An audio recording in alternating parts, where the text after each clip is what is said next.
along the way, we decided that we had to create an eco-demonstration project to manifest and teach the solutions to these projects, the food issue, the natural medicine issue, and we chose Panama as the place to create this for many, many reasons.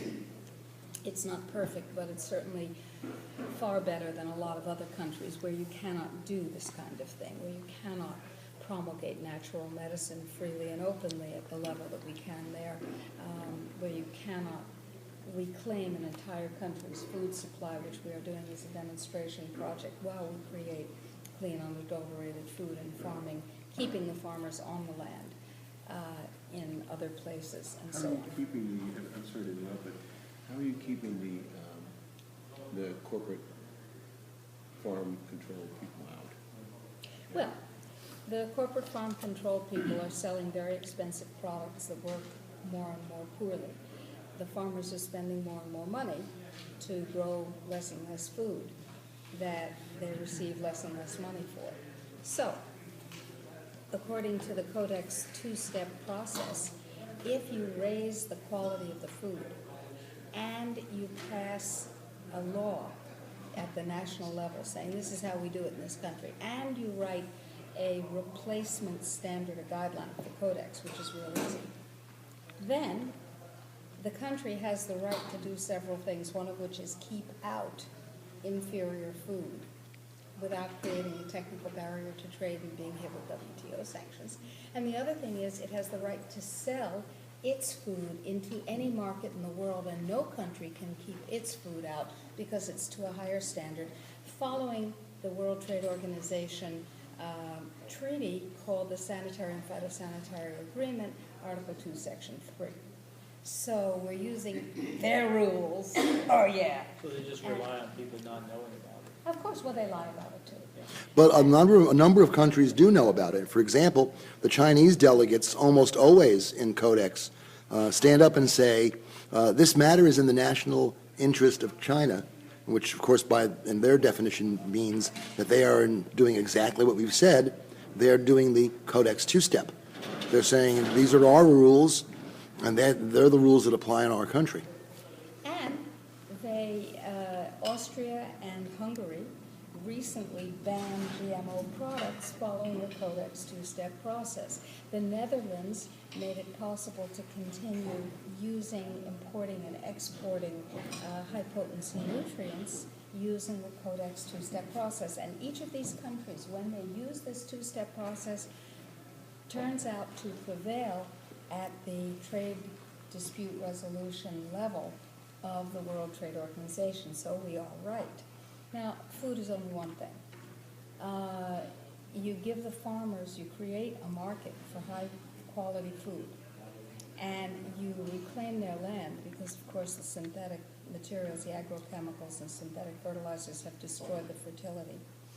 And you give them the tools and techniques, and then you create a marketing system so that they have a market for their superior foods, both domestically at a low price, that's what we hope to do in Panama, and on the international stage at a high price as a premium quality food when food is less and less available. We think that's a dynamite model. Because it goes, I mean, you don't have, if you're a farmer, you don't have to believe in any of this. All you have to do is make more money by spending less on your food and having more crop. We have technologies that magnify or multiply crop output by many, many fold and multiply nutrient density many, many fold. Increase storage life without any chemicals, without any treatment by many fold. It's extraordinary, and it restores the fertility. We have several of these technologies which are intuitive, cheap, clean, safe, and you can't use them wrong, and they're totally non-toxic, and they're permanent. So once you install them, they stay installed. So one of the main purposes of our Fund for Natural Solutions is to enable solutions such as that to occur. And that's why we've been working on the fund. You know, I'm sorry to interrupt, but you know, a dear friend of mine and I started the company back in '89 separately. We didn't know each other at the time. To develop agricultural bacteria that is self-sustaining. Absolutely.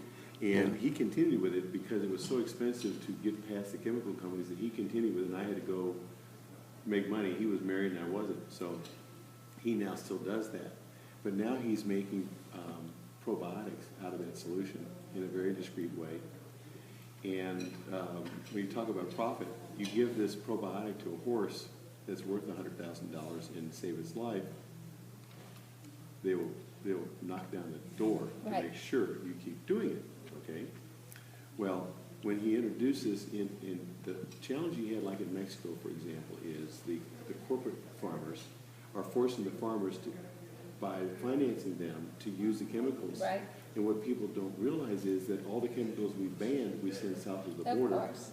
killing the farmers, and then they send it back on the fruits and vegetables, Right, exactly. killing us, right? Yeah. Oh, it's a wonderful They grow it system. with 2,4-D and paraquat and Agent Orange, and then we buy it.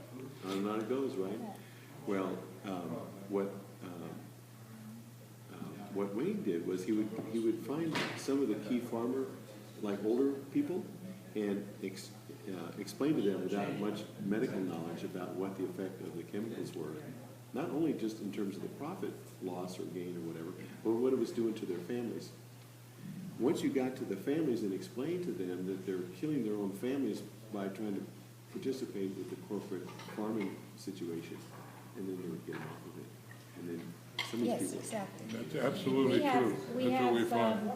Exactly what we I'll find. take that to go.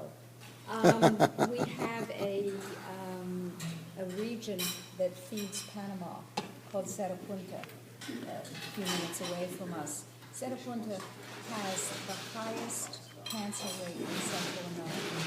Cerro Punta has one of the highest malformation, birth malformation, and fetal loss rates in the world. People take this stuff and they spray it as if it were water.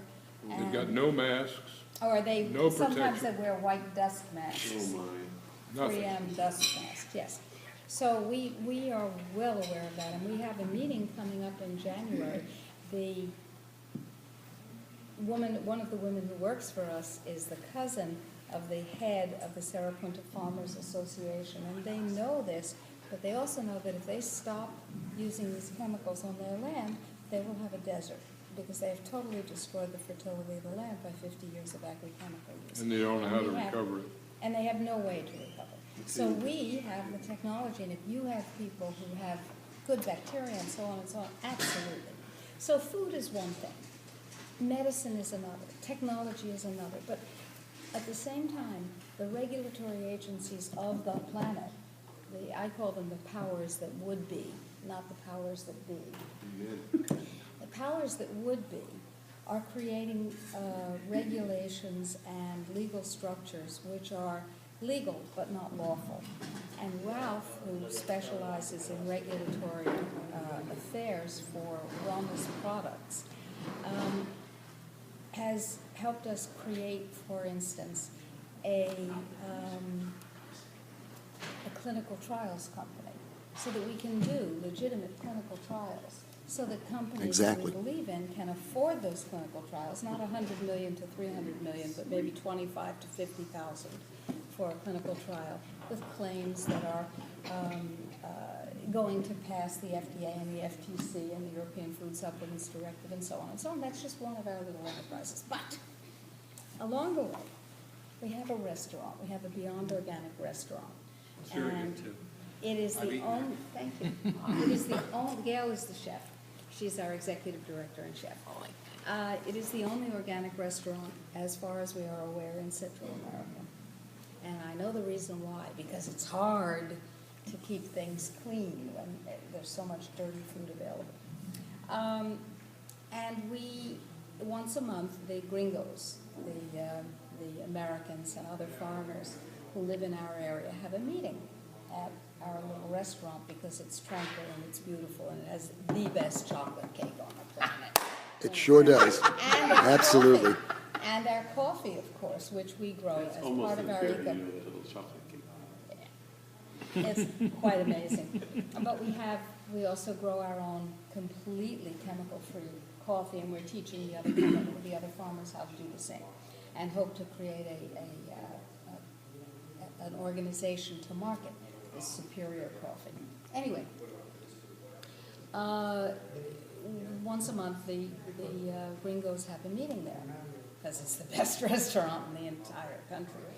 And they had a guy come who is a physician, like me, a U.S. physician, who owns the only licensed, fully licensed Oh, that's crazy. compounding pharmacy in Panama, and the only compounding pharmacy that is ever likely to be licensed. For all the reasons that you might imagine, they sort of didn't realize what they had done. And It has a unique triple license that allows it to engage in retail pharmacy activities, in, of course, compounding activities, and in international trade. So it's they're an import Right. and export company. Great. absolutely. And Absolutely great. we got to be friends, and he allowed us how he was willing to sell the pharmacy. He was actually looking to sell the pharmacy. And I said, I want your pharmacy. He said, why? I said, because having an offshore, good manufacturing practices pharmacy, triple licensed pharmacy, which has one of the only 2 level 100 clean rooms in Central America, allows us to make an end run around the FDA and around the European Food Supplements Dietary Supplements Commission and so on, directive, and so on, and every other national regulatory body and international regulatory body through a number of clever techniques Ralph is an expert in, including the compassionate use laws. To get those products into the United States. You know, we know in Europe, it's tougher and tougher to get high-potency vitamins. But it turns out in Germany, you can get high-potency vitamins if you go through a compounding pharmacy. Right. And of course, it's not a model we like. We want people to be free to do that. But it is a model that we need to be aware of.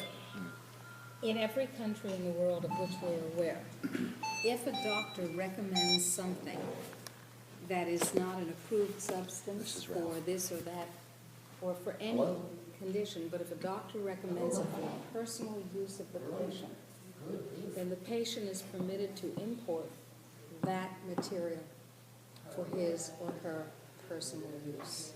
We're talking about, if you will, a boutique market that can cover the entire planet.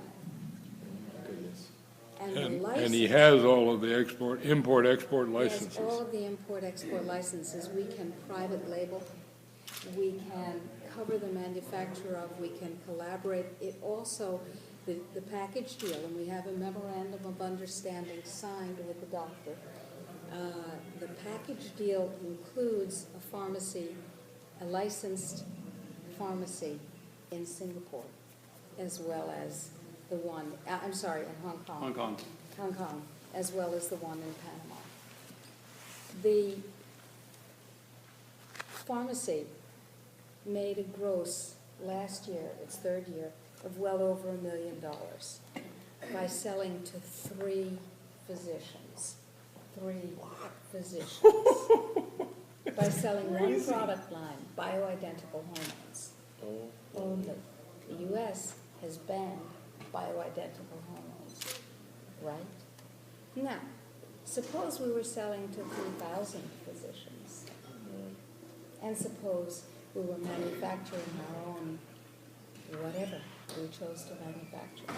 And suppose as a compounding pharmacy we chose not to manufacture and to sell pharmaceuticals, but to manufacture and to sell wellness products, frequency devices, whatever we chose, whatever supports the well-being of the body, of the planet, and whatever makes sense from a health and planetary well-being And perspective. fits our objective, because we are on a clear, very important objective.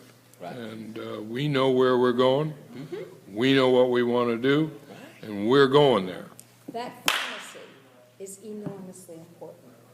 It is a tool, and of course it can be broadened. You know, we could have manufacturing facilities in India. We could have whatever we wanted under these licenses, under these international licenses. So what you mean is that if, let's say you've got your main entity in Panama, and you want to, I mean, just for practical purpose or whatever other purpose, that license, you can share that license with another satellite or something? We can, let's say we want to manufacture or import vitamin B6, pyridoxamine, which, as you know, is now banned by the FDA. The FDA said that pyridoxamine is not a grandfathered pre-Deshea substance.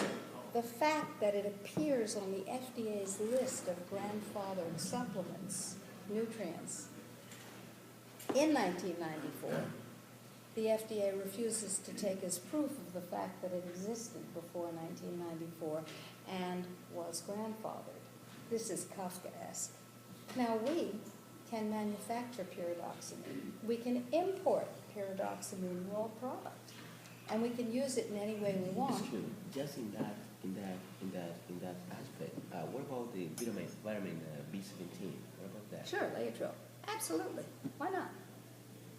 Oh my God. I want that That's pharmacy right, you job. got it. Okay. Oh, my God, you got You it. guys, let me ask two questions, okay? Let's say that you, when you do that, you know, part of what Billy has been ringing my ear with for a couple of hours is the educational process of, right?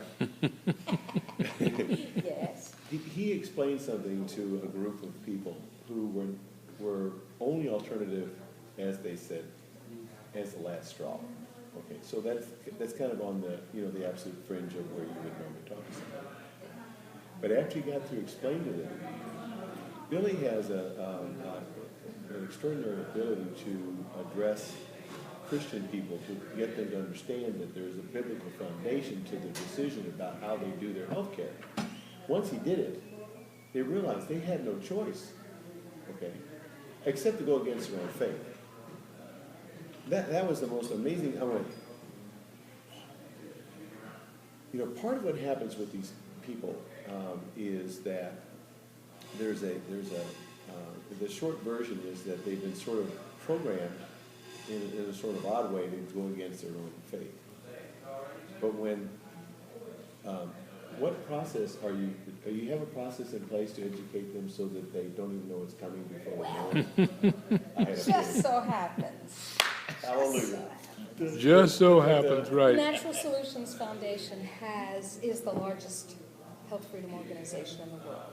Our primary opt-in list is about 350,000 people, which is a drop in the bucket. We can mobilize 3.5 million emails in a few days, and by doing so, we pushed back and had the U.S. government cancel the swine flu mandatory vaccine program that was announced before Congress on September 15, 2009. They said, oops, we was just funny. So we have that Is that how educational. that happened? Yes. Give it up, girl. You got it. You got it. Yeah. Let's- Wait. So we have our ability to communicate.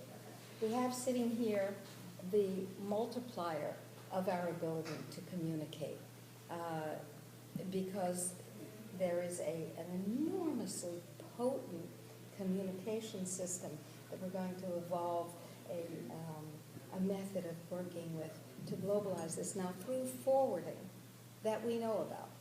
Each of our emails reaches about 35 million people globally, reached you in Kenya, right? That's right. Since 2004. Pardon? From 2004. Uh-huh. Exactly. So we're already doing that. We have a 3-hour radio show every week, but that's not nearly enough. What we can do is educate doctors. And yes, doctors can be educated. It is true. You have to work, but, you know, they can be educated. First, you take a 2x4 and break them over the side of the head, and it's called, "You have no economic future," and then they listen to you. But What if wait, you let gave me them the- tell you what we're doing. I have written a course as part of a continuing medical education Category 1 program for doctors on intravenous nutrition and chelation. It carries the imprimatur of the Johns Hopkins University. I have Category 1 continuing medical education credits that carry Johns Hopkins University seal that I can write anything into that comes as part of the pharmacy purchase. Very, What very am I good. doing about These folks, education? these folks are the sorts of things that we can do if we have the resources to do them. And that's what the fund is all about. So let's say we have 6,000 doctors who are buying the products that we teach them how to use, that help their patients, that undermine the pharmaceutical methodology, that give patients the understanding of how to heal themselves, and that give doctors a way of supporting their own needs and also support the pharmacy. Let's say we do that. Let's just talk about the wellness products that are used intravenously. Let's Oh, just by the talk way, about- let me just add one thing, because that doctor right there does not turn down any patient. We have had patients that come in on gurneys, we've had patients with cancer, we've had patients with heart problems, we've had patients with everything. That's actually not That true. make it two When of they us. don't have a heartbeat and they haven't been breathing for 12 to 24 hours, we don't take it. That is true. I mean, I have my standards. All Why right, don't you refer those to Dr. Billy? Yeah, all right, you got it. all right, folks. This has been a very interesting discussion, Dr. Rima and General Burt. You want to have a final word before Well, we go out and have something to eat, because the food is waiting for us outside the Well, room. what we haven't done is learned about other people. So I suggest we go out, we have something to eat, and then we come back and we talk together. I've monopolized your time telling you what we're doing. What we're doing is creating the funding so that we can do what needs to be done. Obviously, the bad guys aren't going to give us the money, and we have to simply create it ourselves. And oh, by the way, we have a seminar center in our Panama facility where we bring farmers, doctors, nurses, whatever. We can bring them into the facility and talk to them one-on-one. Ready to go is already something that we're involved with and that we can do. One of the things, by the way, that the pharmacy is doing, and this is just on a handshake and a heart connection level, is we all know about Fukushima. We all know what's happening in Fukushima, not because the major media is telling us what's happening in Fukushima, but because we're smart enough to know that radiation of that sort continues to go and grow and poison, and we can see what's happening. Close to being so uncontained that even major media is starting to. Even. Yeah, they're starting to I notice think it in the again. You mean the free press? So, yeah, so I decided that I was listening to a video on YouTube by Dr. Chris Busby, who's a world-famous radiation risk expert from the EU, and he was saying he was thinking about creating supplements, nutrients for the children of Fukushima to keep the radioactive material from binding to their DNA. And I said, of course, why didn't I think of that? Damn. So I contacted him and I said, I can do that. I know how to do that. I practice nutritional medicine. I understand about this. So how about that? Let's work together. He has a foundation in Japan. And he said, yes, let's do that. I don't really know much about nutrition, so if you do, that's great. I said, I do. Then I called the owner of the pharmacy about which we are speaking. And I said, listen, I want you to say yes. He said, to what? I said, it doesn't matter, just say yes. Now, that works with Bert. I have no problem. And No, he said, you're wrong. I always say yes. yeah, that's true. As any good husband knows. When I first met Bert, I was really underwhelmed and full of loathing about the fact that he was a successful career military officer. Yeah. So I said, I'm an anti-war activist from a long time. And I said, look, I don't care how many Should stars have you been have. in jail. No, you. So anyway, I said, I don't care how many stars you have, but I have one more. Is that clear? He said, yes, ma'am. And I thought, ooh, this hierarchy stuff is good. So, anyway, I said to him, I want you to say yes. He said, okay, yes, what? And I said, we are going to compound nutrients for the children in Fukushima, and we're going to give them the nutrients free, and we're going to distribute them through Dr. Busby's foundation in Japan. He said, we can make them into lollipops. I said, done, the lollipops of life. Take a look on the screen.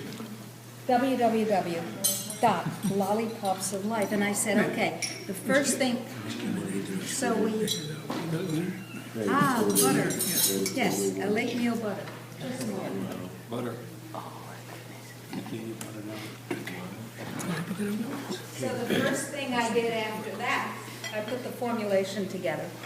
And then I did some research on the internet, and I called a company that makes something called an IntelliFinder.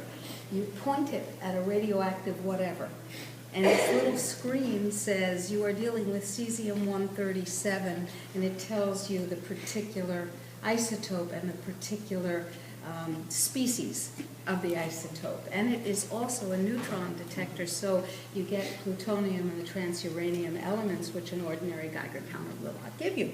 That means that we can make sure that the raw ingredients that we compound the lollipops from are not themselves radioactive, because they come Falsely contaminated exactly, by exactly. the tricksters who no doubt will. Exactly, precisely.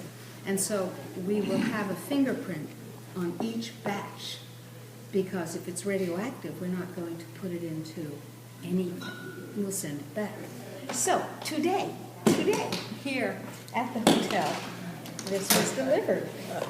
It is my identifier. Ooh, you know what I want for Christmas? I want a really high-end Geiger counter. And this was a donation to the foundation. No, the software has to be Oh, I downloaded see. before it works, and I haven't done that because it just came. Got it. Yeah, very good. Oh my, I'm sorry, you need chemotherapy. Lots of it. Yeah. So that's the kind of thing that we do. Now, that's not a profit-making activity.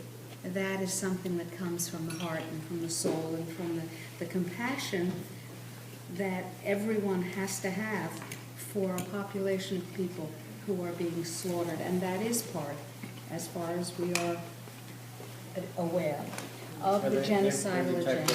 They're detecting it in milk Oh, yes, and Did we say anything about the coffee binka? not yet. I mean, But we can. milk in the nursery schools. It's not a problem. What they did, they took the Fukushima cattle. Fukushima's a cattle raising area. It's a farming and cattle raising area. They took the cattle and they slaughtered them before they died of radiation sickness. And then they sold the beef at discount prices to the schools of Japan. Every child in Japan was eating radioactive beef from Fukushima. The schools saved money on it. Can't close this thing. And It's fun, there's some of the foam it was kind Oh, of okay. tangled in the back. And in Japan, if a child says, no, thank you, I don't feel like eating beef, that child does, or I've brought my lunch from home, that child, can you do something? Thank you. That child does not have the right to do that, because as part of the Japanese school system, you are expected to conform to the requirements of the school system, which includes, they're telling you what you're having for lunch. Radioactive beef and, perhaps a little, thank you, a little glowing spinach. Maybe some GMO bread or something like that? Well, up until recently, Japan had reasonable GMO restrictions and labeling requirements, but that's over. So yes. Indeed. You know, Dr. Bailey, weren't you talking about, I don't know if you were talking about this particular issue, but you were talking about the issue of people with the radiation poisoning in general. and some of the options that could be formulated. Right. Yeah, man. Yeah, it's exactly the same thing. Yeah. The right nutrients. Yeah, the white nutrients, yeah. Now, people in the United States have said, well, what about us? We want this for our kids, we want this for ourselves. But tell us, Ralph, about the FDA and... FDA will not allow the sort of product that we're talking about, lollipops of life. They simply won't allow it. But I do notice that there have been recent reports of vaccines being put in lollipops. That's right. Right. So vaccines, okay, nutrients, no. But tell me you get NutraSweet in it, they'll give it to them right away. That's right. Maybe a little fluoride and some lithium? Fluoride, right.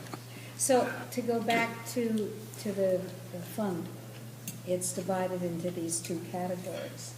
And obviously, everything that we do in either category has to be supportive of and consistent with the goals of the foundation, because it is the fund for natural solutions, both the Natural Solutions Foundation, which is the parent organization, and the natural solutions that are going to solve the problems by which the globalists have decided to reduce the population by a documented 90%. We just think that's rude. At the least. I'm sorry? You comment.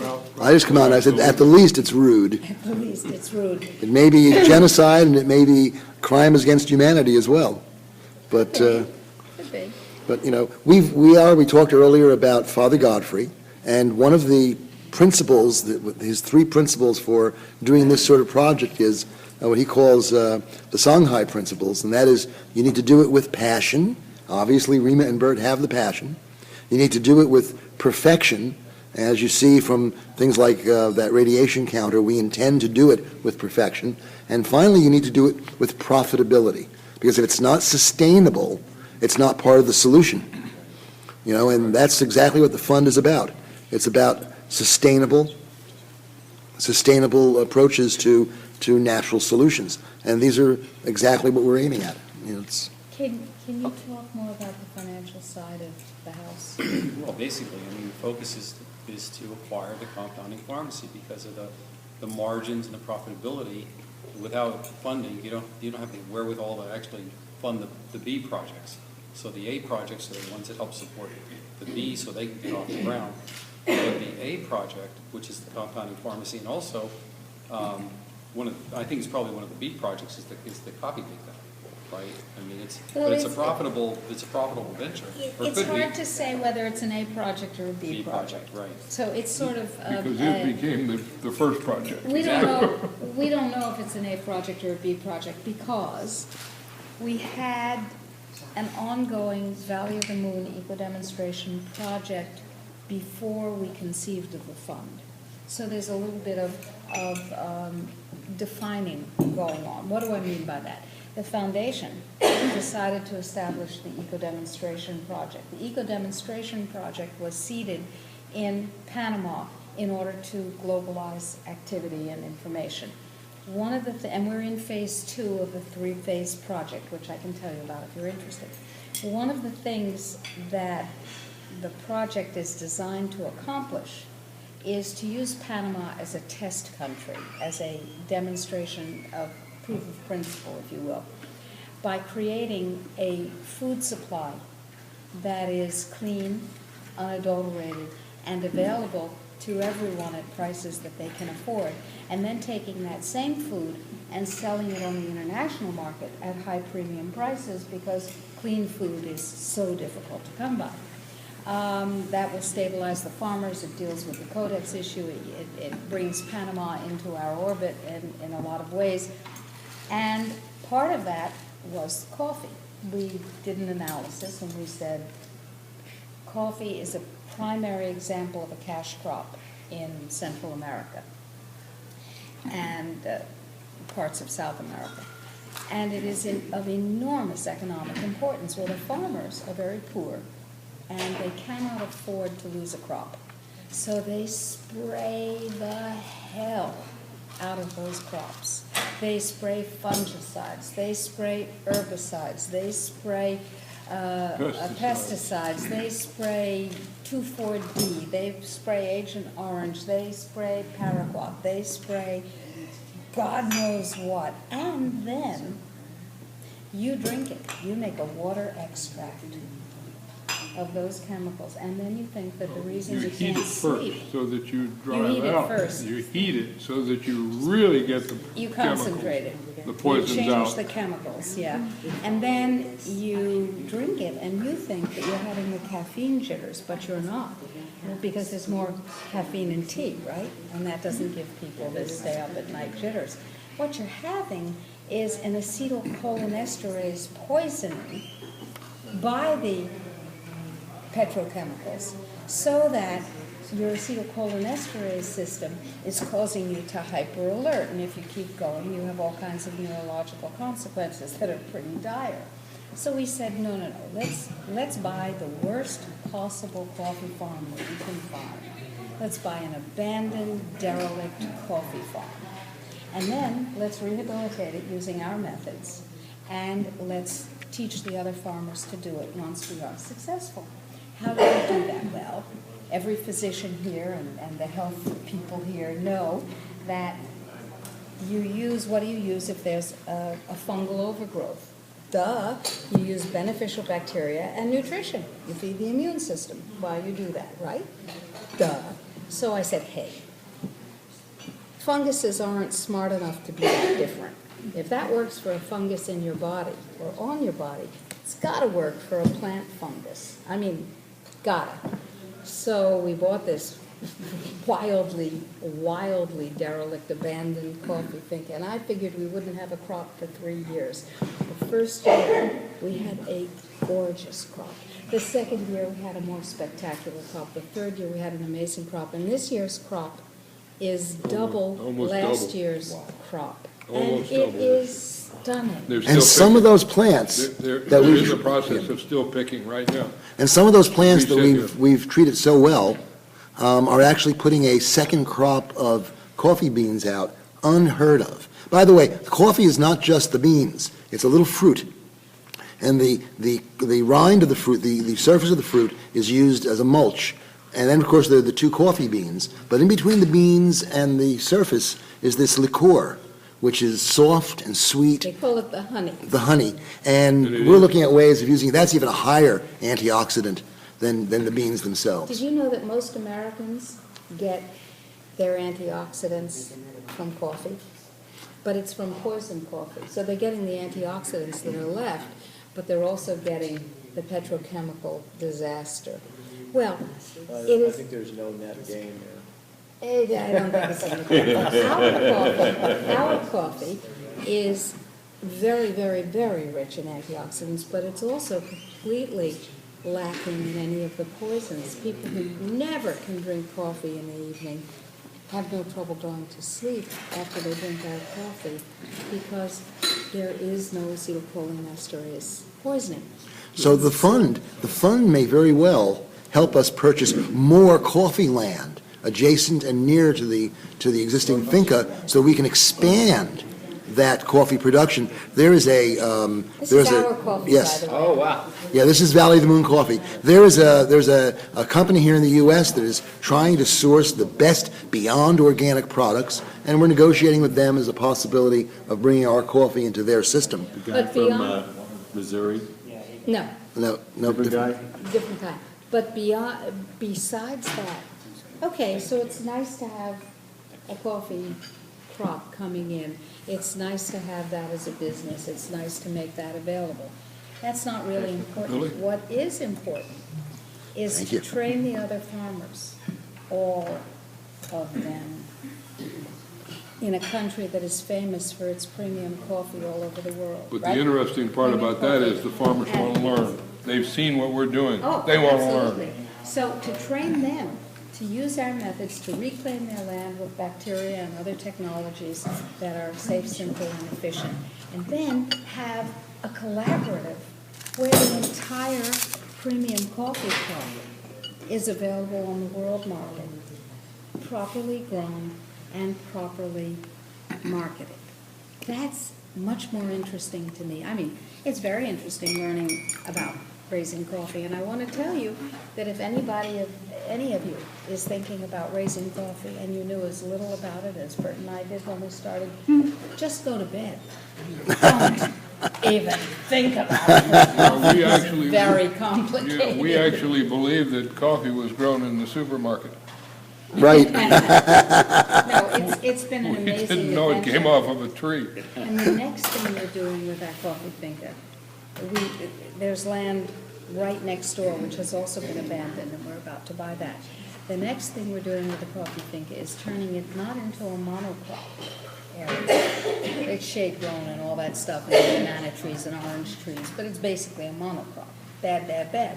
So, we're going to have an integrated farm in and among the coffee, so that we're producing our own fertilizer, we're producing our own feeding food for the animals. The animals then go down to the restaurant and we sell them to other people who want the clean food. And that is the prototype for taking a monocrop into an integrated, beyond organic, zero emissions, energy efficient, energy producing, energy positive farm. That farming system, which we learned so much about from Father Godfrey, can literally transform the world. You can produce, the farm can produce enough energy to run its cars and its trucks and its air conditioning and its Right. whatever, and put energy into the grid without a single drop of petroleum.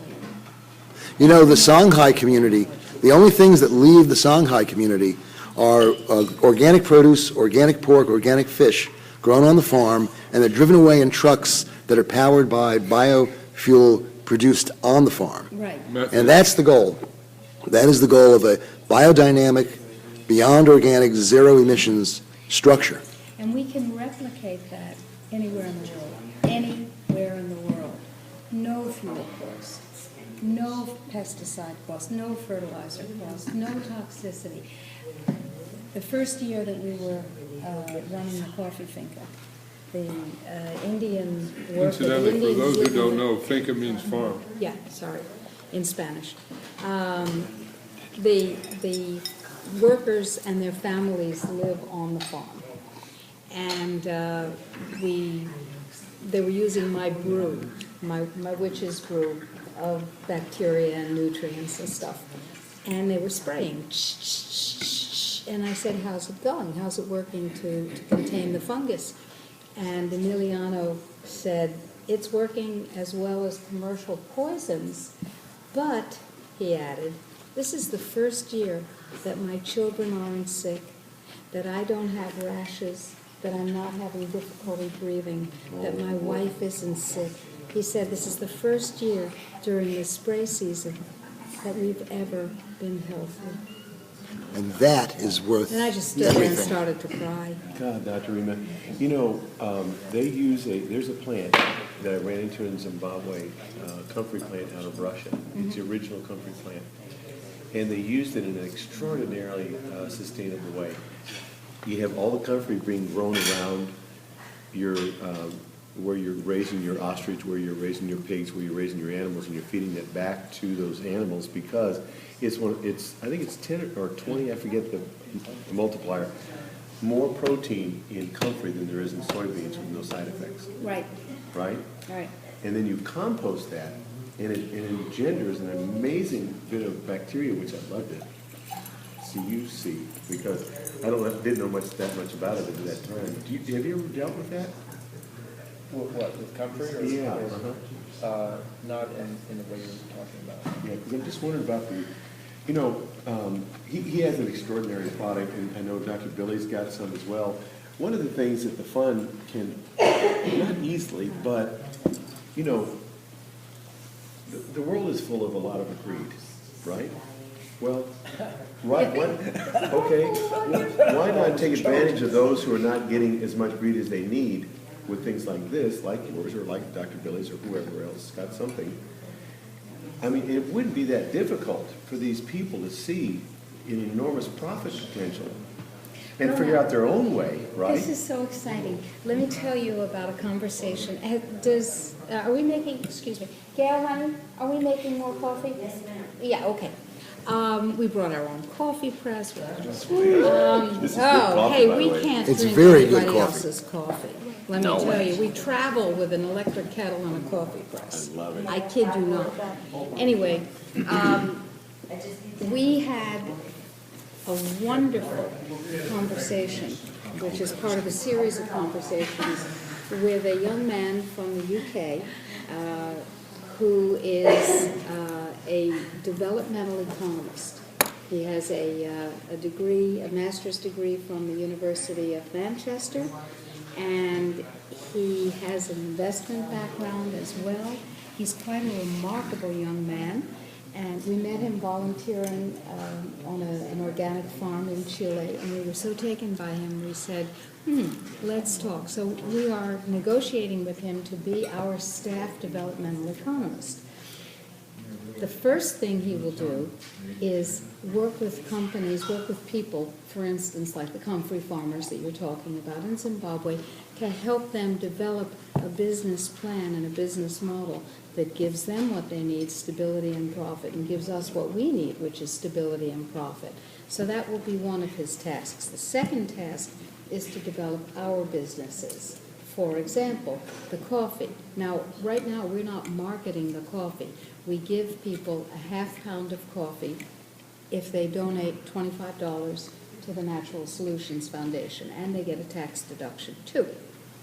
So in essence, they're paying $50 a pound for this coffee. Coffee of this quality actually sells for much higher than that. Is that not true? Yeah. Yeah. How do you like our coffee? Phenomenal. Thank you. Better say that. The bird's got a gun in that cage. No, but He doesn't say that, he's got to deal with me. What do you think of coffee? Good, I don't normally drink coffee. All right, I'm drinking it. thank you. I appreciate that. How about you, Billy? It's the best coffee I've ever tasted. Truly? Will you marry me? she's married already, you can't do that. No, no.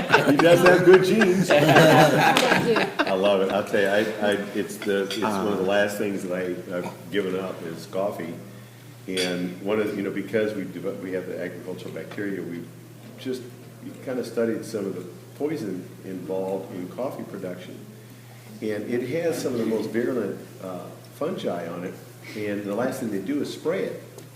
Over and over and over. Over and over and over again, because otherwise it turns. You don't spray it once. No. You spray it all year, all the growing time, season. and that's why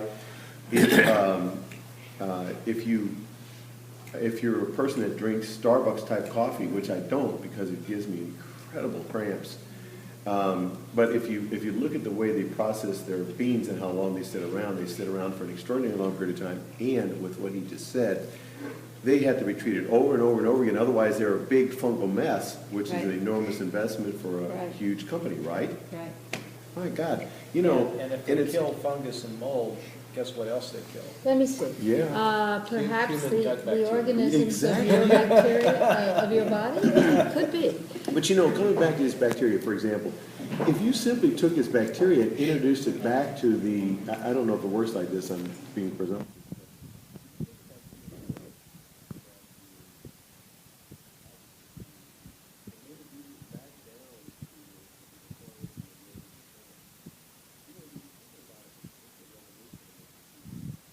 Happens so many times, right? And you're like you're the Che of, of sustainable farmers. Correct? I like that. Yeah. Okay. More like the George Washington of sustainable farmers. Sheep gut bacteria.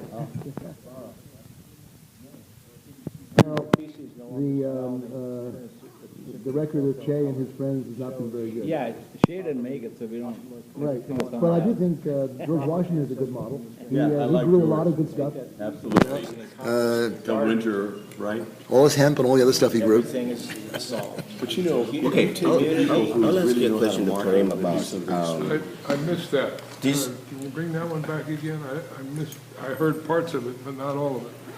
So once you reestablish the proper human strain probiotics in your gut optimally, then your feces is transformed. It's no longer what it used to be for most people.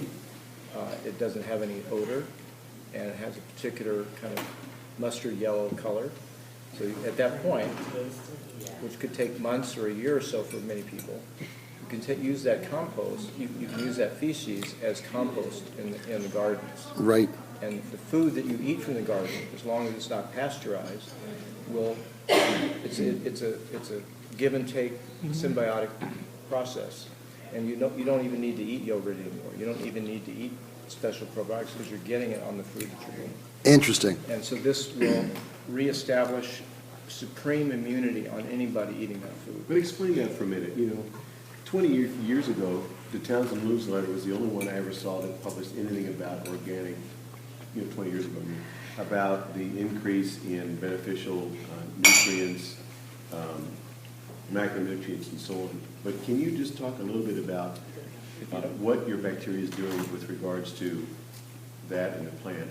It's not my bacteria. This is the ancestral human strain bacteria that have evolved with human beings. They've evolved with human beings ever since there's been human beings.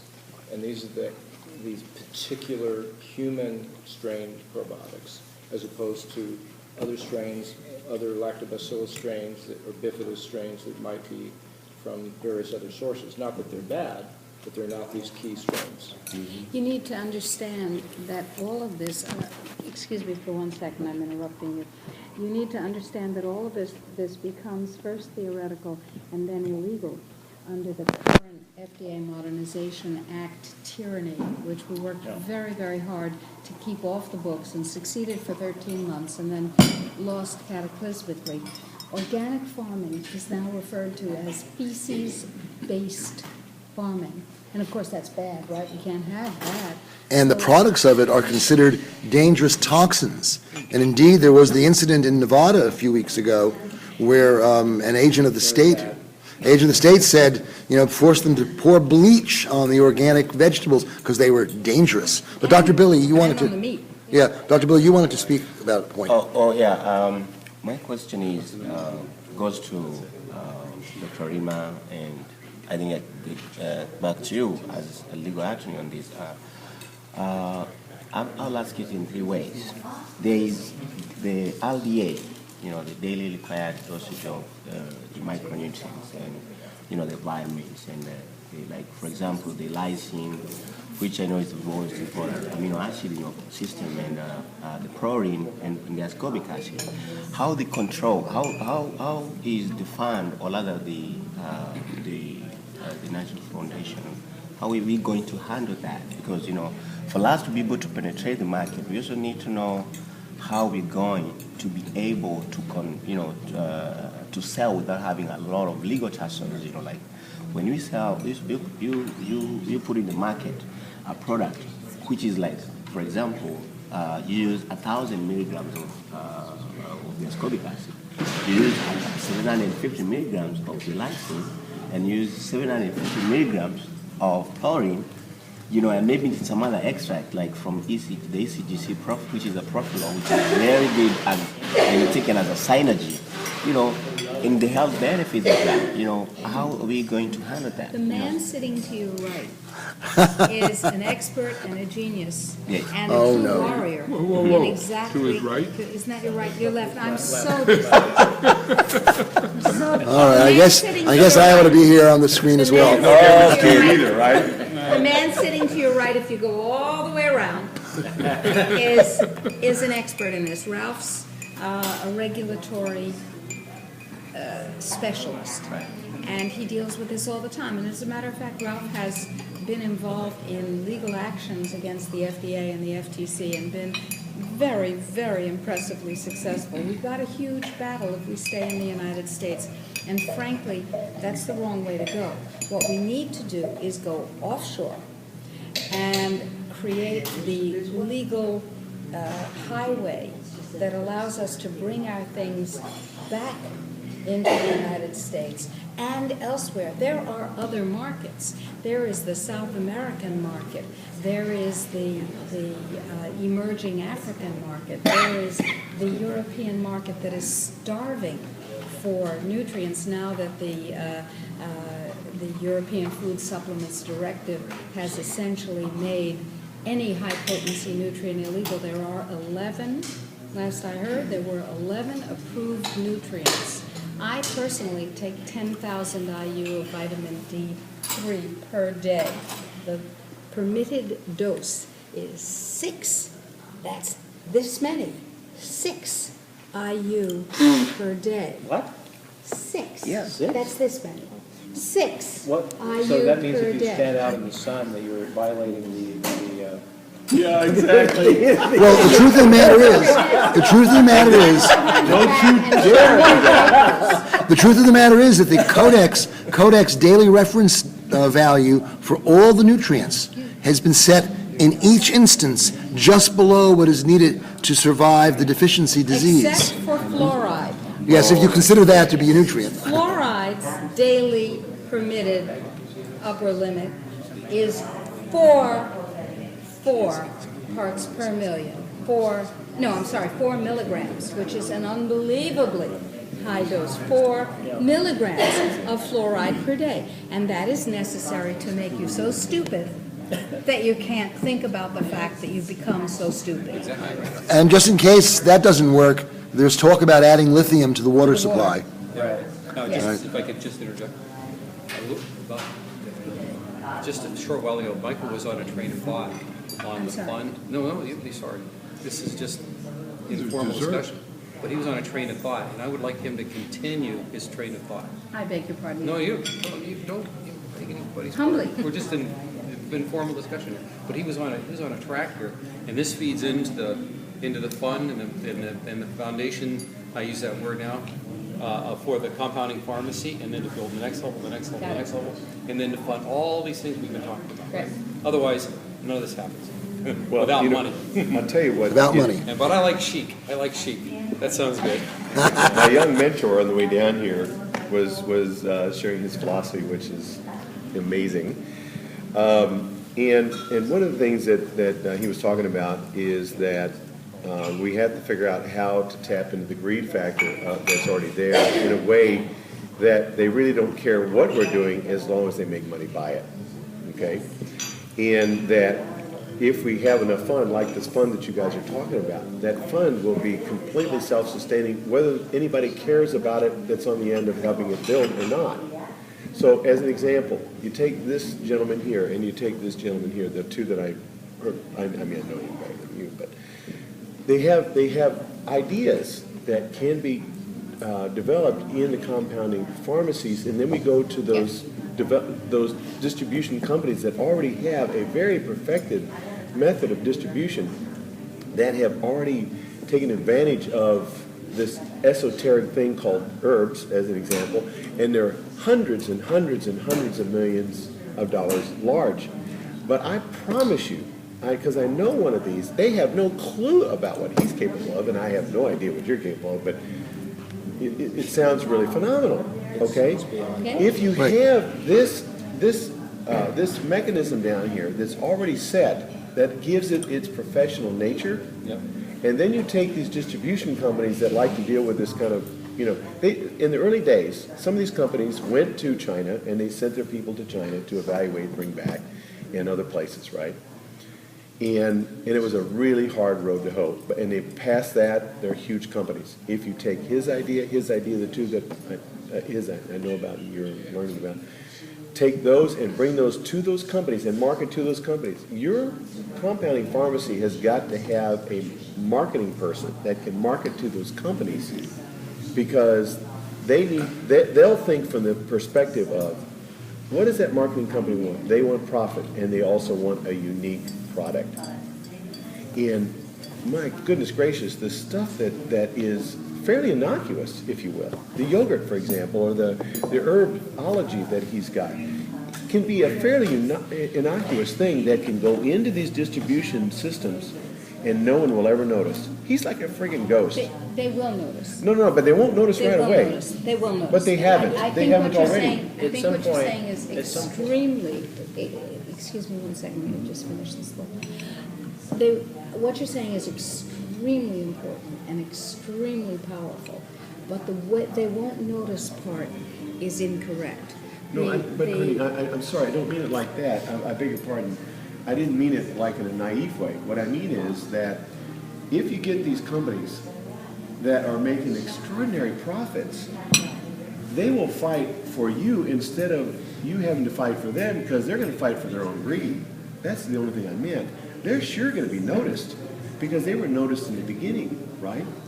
But you take somebody with your knowledge and expertise about sourcing, they haven't even begun to understand that kind of This sourcing. is absolutely true, and there are strategic alliances like the ones that you're talking about Yes. that can be worked with. When you say they won't notice, I'm thinking about the regulatory agencies no. that are very clearly Right. on the warpath, and they are They the will ones certainly who will notice. notice.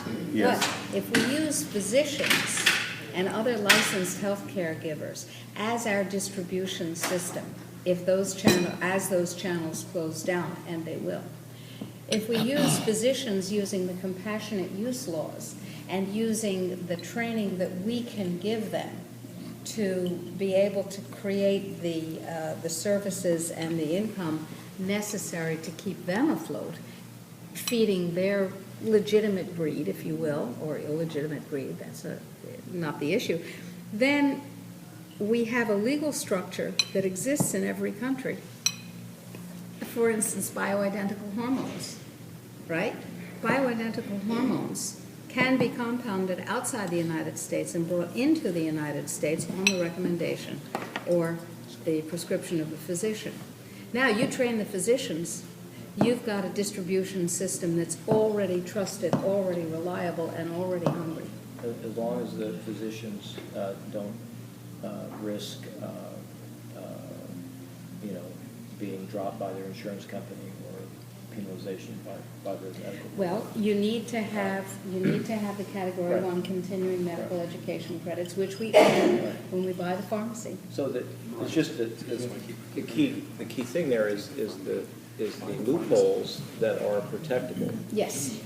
Right. And And there is action. a compassionate use loophole in the law that will allow a lot of that stuff to come in. Okay, let me support what he's saying, and but I put it in a different way. Is there a way that you people like you've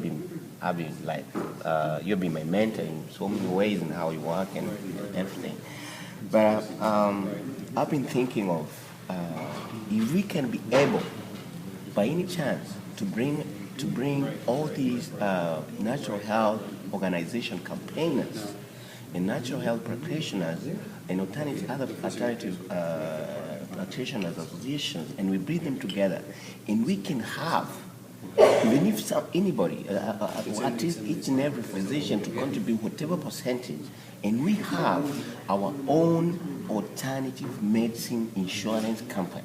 That's an interesting concept. And you know something?